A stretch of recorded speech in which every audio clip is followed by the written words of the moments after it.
Hello guys, today in this video I will show you how to add prompts on your profile on Bumble. So first subscribe and our channel if you see that easy for you guys.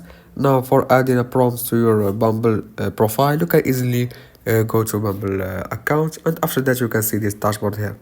Now after logging into your account, you can see the profile option here in the left in the corner. Now after that you can see this option here, complete your profile, or click on parameter. It's the same thing, but I prefer to go complete profile like this one.